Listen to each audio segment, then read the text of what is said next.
Hello दोस्तों, idea classes Jaipur में आपका स्वागत है। मैं कुलदीप कुमावत आपके लिए आज नया वीडियो लेके आया हूं, जिसके अंदर अपन बात करेंगे मैथ यानी कि साइंस और जीके के जो आपके 30 क्वेश्चंस आते हैं आपके आर्मी जीडी अग्निवीर की भर्ती में, उन क्वेश्चंस के बारे में अपन बात करेंगे। मेरे को लगता है कि आपकी तैयारी बड़े अच्छे से चल रही है, आप अपने एग्ज़ाम की तैयारी बहुत अच्छे ढंग से कर रहे होंगे। ठीक है, तो आज की क्लास अपन स्टार्ट करते हैं। पहला क्वेश्चन होगा अपनी क्लास का कि सिंधु घाटी सभ्यता है कि महत्वपूर्ण विशेषता क्या होती है, यानी कि जो सिंधु घाटी सभ्यता है उसकी महत्वपूर्ण विशेषता कौन सी है, इन चारों ऑप्शन में आपको बतानी है। आपको पता है कि जो सिंधु घाटी की सभ्यता है, जो आप भारत की सबसे प्राचीन सभ्यता मानी जाती है, सिंधु घाटी सभ्यता को माना जाता है। इसकी सबसे महत्वपूर्ण विशेषता ये है कि इसमें जो भवन बने हुए हैं यानी कि जो मकान बने हैं वो किससे बने हैं, ईंटों से बने हुए हैं। और जो इनका रेशियो है वो क्या है, 4:2:1, यानी कि जो जो इनकी ईंटों की चौड़ाई यानी कि जो लंबाई चौड़ाई और ऊंचाई का रेशियो है वो 4:2:1 में डिवाइडेड है। यानी कि ये एकमात्र सभ्यता है जिसके अंदर यानी कि नालियाँ है जो यानी कि ये त्रिभुजाकार में बनी हुई है। और जो यहाँ का सिंधु घाटी सभ्यता का महत्वपूर्ण स्थल है वो आपका मोहनजोदड़ो है, जिसे मृतकों का टीला भी बोला जाता है। उसके बाद में नेक्स्ट क्वेश्चन है, क्वेश्चन नंबर 2। गौतम बुद्ध है आपका। जो गौतम बुद्ध है उन्होंने अपना पहला उपदेश कहाँ पे दिया था? तो गौतम बुद्ध ने अपना पहला उपदेश कहाँ पे दिया था? गौतम बुद्ध ने यानी कि सारनाथ में अपना पहला उपदेश दिया था। तो इसका आंसर क्या हो जाएगा? गौतम बुद्ध ने पहला उपदेश कहाँ पे दिया था? सारनाथ में दिया था। और इसको क्या बोला जाता है? जो प्रथम उपदेश दिया था इसको बोला जाता है धर्मचक्र प्रवर्तन। यानी कि इसको बौद्ध ग्रंथ में धर्मचक्र प्रवर्तन बोला जाता है इसको। यानी कि जो पहला उपदेश दिया था और कहाँ पे दिया था? सारनाथ में दिया था। और गौतम बुद्ध कौन से धर्म से रिलेटेड है? तो बौद्ध धर्म से हो जाएगा।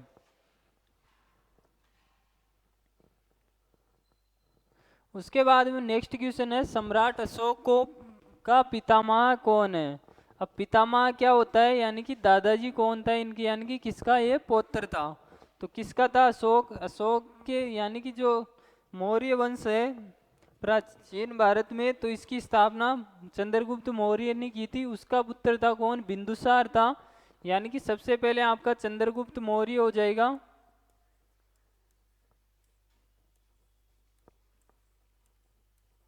चंद्रगुप्त मौर्य हो जाएगा। उसके बाद में आया बिंदुसार।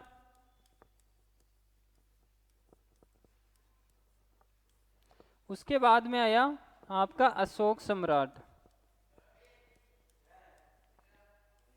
तो ये किसका पुत्र था? ये था चंद्रगुप्त मौर्य का पुत्र था। किसका आंसर हो जाएगा? चंद्रगुप्त मौर्य। और मौर्य वंश की स्थापना किसने की थी?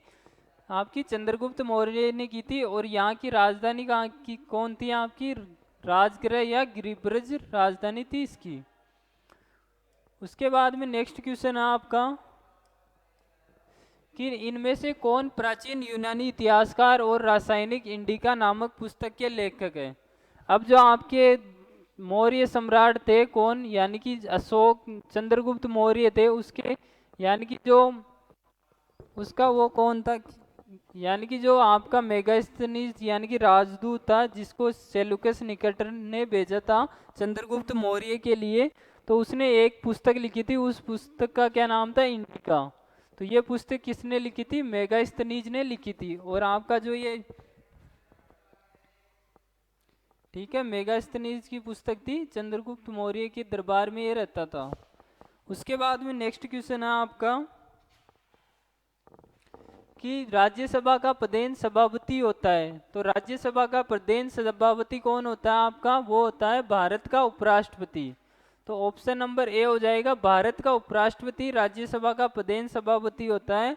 यानी कि ये उपराष्ट्रपति को ही राज्यसभा का प्रधान सभापति बोला जाता है। ठीक है, और ये आपका भारत का दूसरा व्यक्ति होता है उपराष्ट्रपति। और भारत का पहला व्यक्ति कौन होता है? आपका राष्ट्रपति होता है। ठीक है,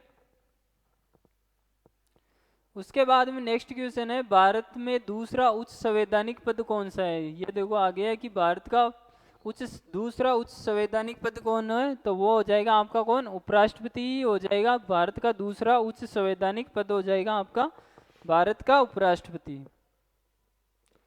उसके बाद में नेक्स्ट क्वेश्चन है, निम्नलिखित में से किस भारतीय राष्ट्रपति का कार्यकाल सबसे लंबा रहा है। तो सबसे पहले आपको बता दूं कि भारत का पहला राष्ट्रपति कौन है। पहला राष्ट्रपति तो वो कौन था आपका, राजेंद्र प्रसाद, डॉक्टर राजेंद्र प्रसाद। ठीक है, डॉक्टर राजेंद्र प्रसाद थे ये, यानी कि भारत के प्रथम राष्ट्रपति थे और यही सबसे ज्यादा कार्यकाल तक रहे थे। ये आपके 1950 से 1962 तक यानी कि भारत के राष्ट्रपति रहे थे। कौन, आपके डॉक्टर राजेंद्र प्रसाद।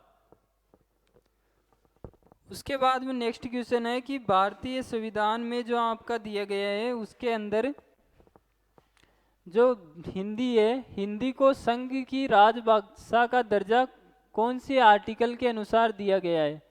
यानी कि हिंदी क्या है, भारत की राजभाषा है, ना कि राष्ट्रीय भाषा। यानी कि संविधान में राजभाषा का दर्जा दिया गया है हिंदी को। तो वो कौन सा आर्टिकल है आपका, 343, यानी कि आर्टिकल 343 के अकॉर्डिंग आपको हिंदी को राष्ट्रभाषा का दर्जा दिया गया है।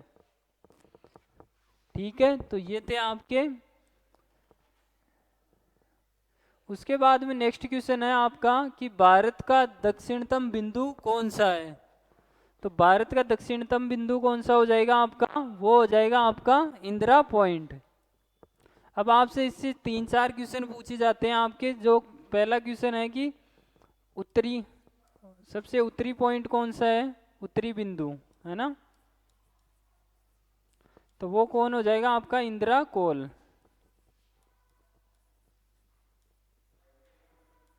इंदिरा कोल हो जाएगा या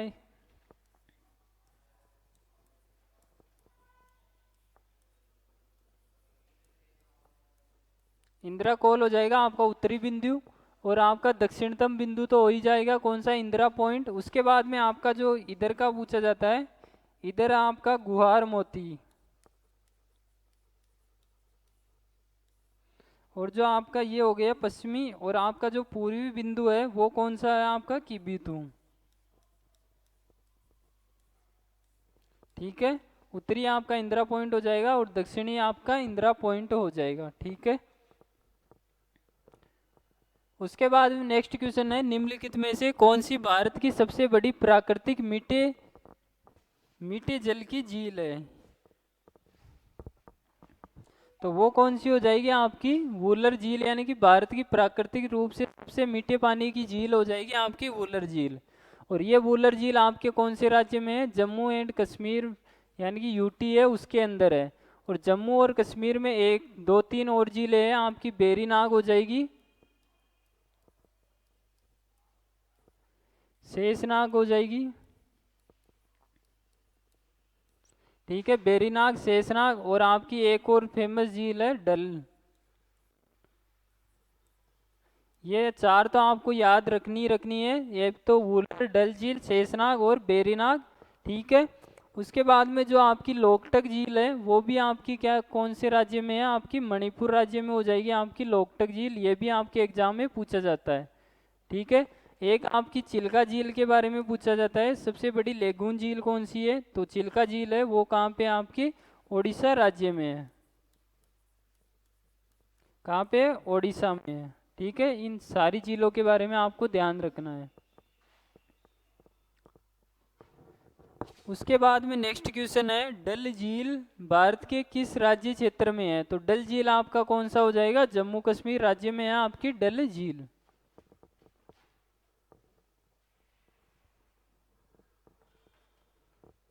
उसके बाद में नेक्स्ट क्वेश्चन है, लू एक प्रकार की क्या है। अब आपको बताया कि जो लू चलती है वो कहाँ पे चलती है, वो आपके पश्चिमी राजस्थान यानी कि पश्चिमी उत्तर पश्चिमी भारत के अंदर चलती है। जब गर्मियों का सीजन आता है तो जब जेट स्ट्रीम चलती है तो भारत के अंदर क्या है, उधर पश्चिमी जेट स्ट्रीम से क्या है, लहरें चलती है। और वो क्या होती है, एकदम गर्म लहरें होती है। तो ये कौन सा हो जाएगा आपका उष्म लहर, यानी कि सबसे गर्म लहरें होती है ये लू, इनको राजस्थान में लू बोला जाता है। ठीक है, तो लू क्या है, एक प्रकार की उष्म लहर है। उसके बाद में नेक्स्ट क्वेश्चन है, अंडमान निकोबार द्वीप समूह में स्लेश एंड बर्न कृषि को कहा जाता है। तो जो आपकी स्लेश एंड बर्न कृषि होती है उसको क्या कहा जाता है?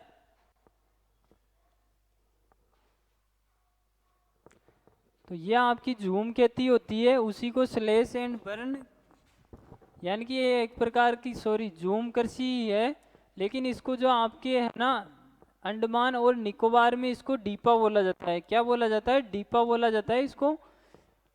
अंडमान और निकोबार में डीपा बोला जाता है। और ये आपकी स्लेश एंड बर्न एक प्रकार की झूम कृषि ही है। ठीक है, ध्यान रखना इसको।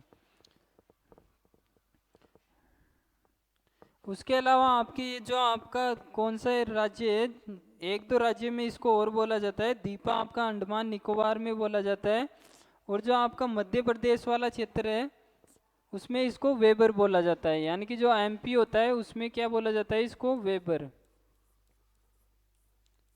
ठीक है, और जो आपका राजस्थान है इसको यहाँ पे तालरे या वालरे बोला जाता है। ठीक है, ये भी आप ध्यान रखना, जो आपकी झूम कृषि होती है, यानी कि भारत के अलग अलग राज्यों में इसके अलग अलग नाम है। उसके बाद में नेक्स्ट क्वेश्चन है आपका कि कथकली का डेश एक किस प्रकार का नृत्य है आपका? कथकली कौन से राज्य का नृत्य है? तो इसका आंसर हो जाएगा केरल का। आपको बताया कि भरत मुनि के नाट्य शास्त्र में भारत के 8 शास्त्रीय नृत्यों का वर्गीकरण किया गया है, जिनमें से ये कथकली भी एक प्रकार है। तो कथकली आपके केरल में है, और केरल का एक और शास्त्रीय नृत्य है, वो कौन सा हो जाएगा आपका? मोहिनी अट्टम।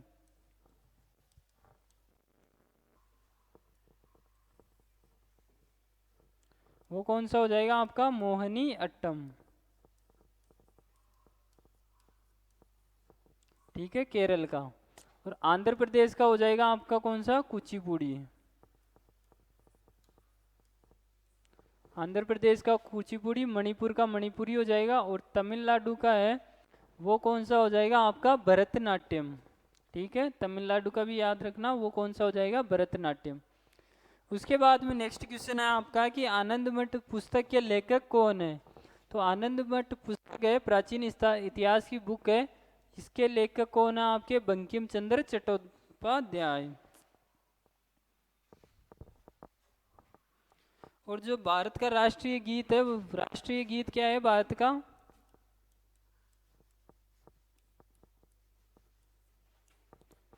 क्या है? वंदे मातरम।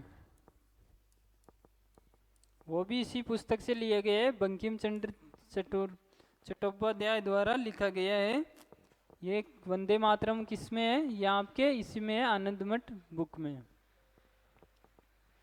अब बात कर लेते हैं, आपके जीके के 15 क्वेश्चन कंप्लीट हो गए। हमारे आईडीए क्लासेस जयपुर में आपके क्या है, एनडीए के एडमिशन यानी कि एनडीए का फाउंडेशन बैच स्टार्ट हो गए, जिसके अंदर आपके कंप्लीट यानी कि जो 2025 में एनडीए नेवी एयरफोर्स के जितने भी एग्ज़ाम हैं उनके लिए फाउंडेशन कोर्स है आपके, ऑनलाइन ऑफलाइन दोनों तरीके से मिल जाएगा। अगर आप हमारे आईडीए क्लासेस को विजिट करके अपनी गवर्नमेंट जॉब का सपना कंप्लीट करना चाहते हो तो हमारे आईडीए क्लासेस को ज्वाइन ज़रूर कीजिए।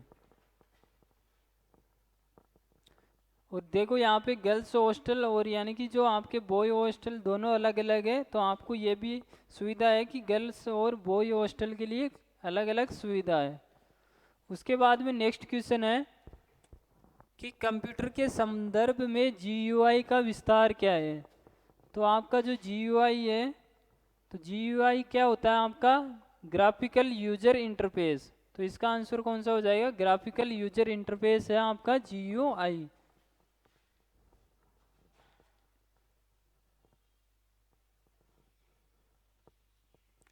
उसके बाद में नेक्स्ट क्वेश्चन है कि हवा के परागकण को क्या कहा जाता है? अब आपको बताया जो हवा में परागकण है तो यानी कि पोलिनेशन की प्रोसेस होती है, तो उसको क्या बोला जाता है आपका? एनिमोफिली बोला जाता है। क्या बोला जाता है उसको? एनिमोफिली। अब आपको बताया हवा के लिए वर्ड यूज होता है एनिमो इंग्लिश में, तो एनिमोफिली हो जाएगा आपका हवा के परागकण के लिए।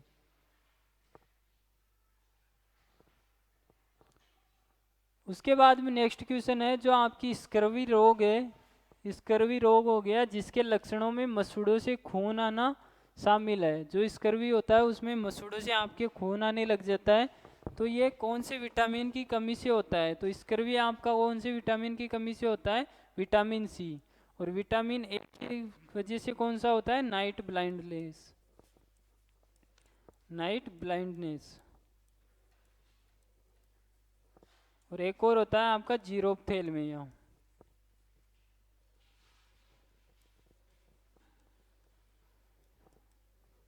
जीरोप्थेल्मिया, ठीक है, ये भी आप ध्यान रखना, ठीक है। तो स्कर्वी रोग कौन से विटामिन की कमी से होता है? आपका हो जाएगा विटामिन सी की कमी से। उसके बाद में नेक्स्ट क्वेश्चन है, निम्न में से किसकी कमी से रिकेट्स बीमारी होती है? तो जो आपकी रिकेट्स बीमारी होती है वो किसकी कमी के कारण होती है? तो वो रिकेट्स होती है विटामिन डी की कमी के कारण। अब विटामिन डी की कमी से दो का रोग होते हैं आपका, एक तो होता है रिकेट्स होता है जो कि आपके छोटे बच्चों के अंदर होता है। उसके अलावा आपका जो आप बड़े अडल्ट में होता है वो होती है ओस्टियोमलेशिया, ये भी आपको ध्यान रखना है।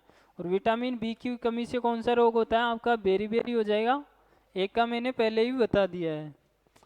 उसके बाद में नेक्स्ट क्वेश्चन है आपका कि निम्नलिखित में से कौन सी तंत्रिका तंत्र की मूलभूत और संरचनात्मक और कार्यात्मक यानी प्रक्रियात्मक इकाई कौन सी है? तो जो आपका तंत्रिका तंत्र है उसकी प्रक्रियात्मक यानी प्रक्रियात्मक और संरचनात्मक इकाई कौन सी होती है? वो आपका तंत्रिका यानी कि न्यूरॉन होता है। नेफ्रॉन किस में होता है? आपकी किडनी की होती है नेफ्रॉन, और न्यूरॉन होती है आपकी किसकी? तंत्रिका तंत्र की। उसके बाद में नेक्स्ट क्वेश्चन है आपका कि किस गैस को हंसाने वाली गैस के नाम से भी जाना जाता है? तो आपकी जो हंसाने वाली गैस होती है वो नाइट्रस ऑक्साइड होती है यानी कि N2O होती है। हंसाने वाली गैस कौन सी होती है आपकी? N2O। और गोबर गैस जो होती है आपकी मेथेन होती है। कार्बन डाइऑक्साइड आपको पता ही है CO2। और हीलियम क्या है? एक प्रकार का तत्व है, हीलियम भी गैस के फॉर्म में ही होता है। उसके बाद में नेक्स्ट क्वेश्चन है कि ऐप ब्लॉक के तत्वों को क्या कहा जाता है? जो ऐप ब्लॉक के तत्व है आपको बताया कि भारत यानी कि मॉडर्न आवर्त सारणी है उसमें 4 भागों में 4 ब्लॉकों में बांटा गया है उसको, S, P, D और F, आधुनिक आवर्त सारणी को। तो पहले और दूसरे वर्ग होते हैं उनको एस ब्लॉक में डाला जाता है। उसके बाद में 3 से लेके 12 तक आपके हो जाते हैं डी ब्लॉक वाले। उसके बाद में 13 से 18 वर्ग वाले हो जाएंगे आपके पी ब्लॉक के। और जो नीचे से निकलते हैं वो आपके डी ब्लॉक के तत्व होते हैं, यानी कि तीसरे चौथे आवर्त से निकल 5वें छठे आवर्त से निकलते हैं आपके लेंथेनोइड और एक्टेनोइड तत्व होते हैं। तो वो आपके कौन से? अंतर संक्रमणीय तत्व बोला जाता है। इनको क्या बोला जाता है? आपका अंतर संक्रमणीय तत्व बोला जाता है। इसके आगे आपको नेक्स्ट क्वेश्चन है कि अम्ल और क्षार के बीच में जब क्रिया होती है यानी कि अभिक्रिया होती है, रिएक्शन होती है, तो क्या उत्पन्न होता है? तो ऐप ब्लॉक के तत्वों को क्या कहा जाता है? आपके ऐप ब्लॉक के तत्वों को कहा जाता है अंतर संक्रमणीय तत्व। कौन सा? अंतर संक्रमणीय तत्व बोला जाता है, ठीक है। आगे चलते हैं नेक्स्ट क्वेश्चन पे। नेक्स्ट क्वेश्चन हो जाएगा अम्ल और क्षार के बीच में जो अभिक्रिया होती है उसके परिणाम स्वरूप क्या होता है? यानी कि जब अम्ल अभिक्रिया करेगा आपका, अम्ल और क्षार के बीच में रिएक्शन होती है तो क्या बनता है? आपको बताए लवण बनता है, लवण प्लस जल, ठीक है। HCl अपन अम्ल ले लेते हैं और NaOH, ठीक है, क्षार ले लेते हैं तो आपका क्या बनेगा? इसमें साल्ट बनेगा। कौन सा बनेगा? NaCl, नमक बन जाएगा और H2O बाहर निकल जाएगा।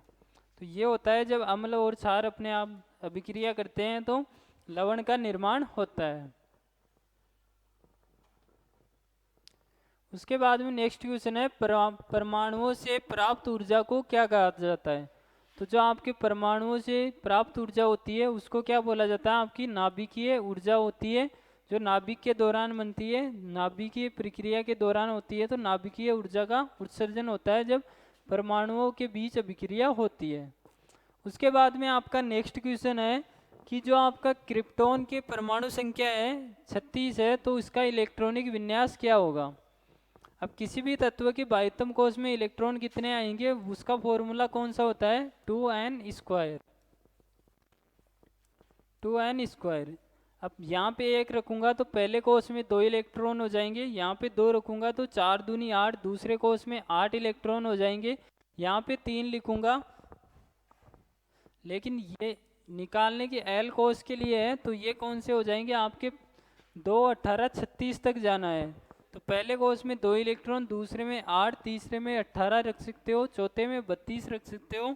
तो इसमें आपके 2 आ जाएंगे, इसमें 18, 8 आ जाएंगे, इसमें 18 हो जाएंगे। जो बच गए 8 इलेक्ट्रॉन वो किस में हो जाएंगे, अलग कोश में हो जाएंगे। तो इसका इलेक्ट्रॉनिक विन्यास ये हो जाएगा। ठीक है। उसके बाद में नेक्स्ट क्वेश्चन है कि डैश का उपयोग करते हुए अपवर्तनांक के मान की गणना की जाती है, यानी कि कौन से नियम के अनुसार अपवर्तनांक का नियम दिया गया है। तो वो है आपका स्नेल का नियम है, sine r upon sine i upon sine r बराबर होता है आपका नियतांक होता है जो आपके अपवर्तनांक के बराबर होता है। ठीक है। तो वो कौन से नियम के अकॉर्डिंग है, आपके स्नेल के नियम के अनुसार। उसके बाद में नेक्स्ट क्वेश्चन है, ध्वनि के कारण उत्पन्न होती है। तो जो आपकी ध्वनि होती है उसके कारण उत्पन्न क्या होता है, ध्वनि के कारण आपके क्या होते हैं, कंपन होता है। ठीक है। तो ध्वनि के कारण क्या होता है, कंपन। ध्वनि कंपन के कारण उत्पन्न होती है, यानी कि जो आपकी ध्वनि ओरिजिनेट होती है वो किसके कारण, कंपन के कारण उत्पन्न होती है। ठीक है।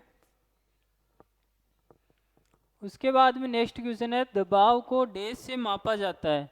तो जो आपका दबाव होता है तो वो क्या होता है, आपका जो दबाव यानी कि बल और क्षेत्रफल के होता है। तो बल अपॉन